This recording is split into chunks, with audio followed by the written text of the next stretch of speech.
Hey guys, Rob here with the High School Ministry. Welcome back to another Daily Hope Devo. Today we are in Ezekiel chapter 37, one of my favorite passages in the entire Bible. It's just such a weird but cool and awesome passage in Scripture. Can't wait to jump into it. Before we go there, though, I wanted to ask if you'd ever noticed that there's certain things in fashion that were in style at one point, were super cool and hip at one point, but then just kind of died off, and then later seemed to have resurfaced. I'll give you an example. A few weeks ago, I had a crew of guys walk into the high school room. They were all kind of dressed similarly in like matching swag and matching style, and they all had mullets and mustaches. And maybe you've seen this in the youth coming up, but apparently you heard it here, ladies and gentlemen. Daily Hope Devo, North Coast Calvary Chapel. That's right, mullets and mustaches are back in style apparently, and I couldn't be happier.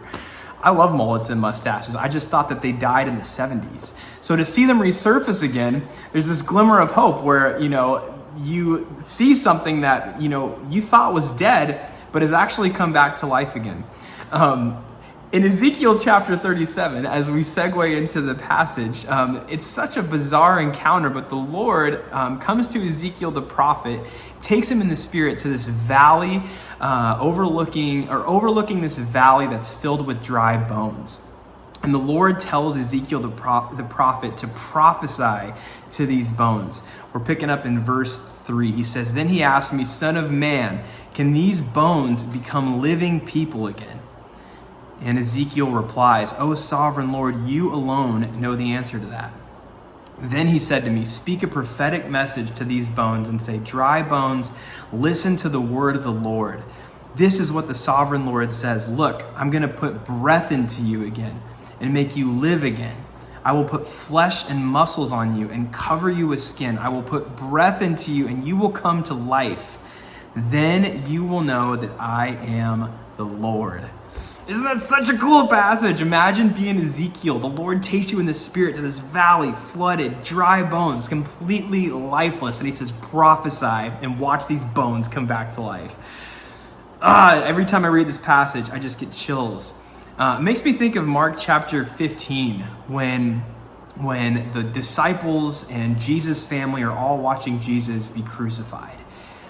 And as he dies, they are along with him. They're watching their hopes, their dreams, their life's purpose. All that go with him, or so they think.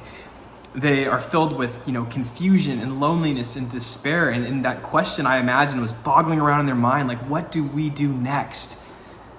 My life seems like it's over. Have you ever been in a place like that where you just you feel like maybe your life's over, like there's no more purpose, there's just like, what is there left to live for? I know I've been in some pretty dark seasons in my life before, and that question has definitely haunted me at times. But the story does not stop there. 3 days later, just like the valley of dry bones, the Lord breathes life back into Jesus again. He breathes life into himself. I don't quite understand how that whole thing works, but Jesus comes back to life. He's resurrected from the dead. What was dead came back to life, and in him, we also have new life. Makes me think of my own life. And as we ask the question, if you're watching this today, what are the things in my life that I've believed are dead? I think we need to ask a more important question of how amazing and big and sovereign is our God.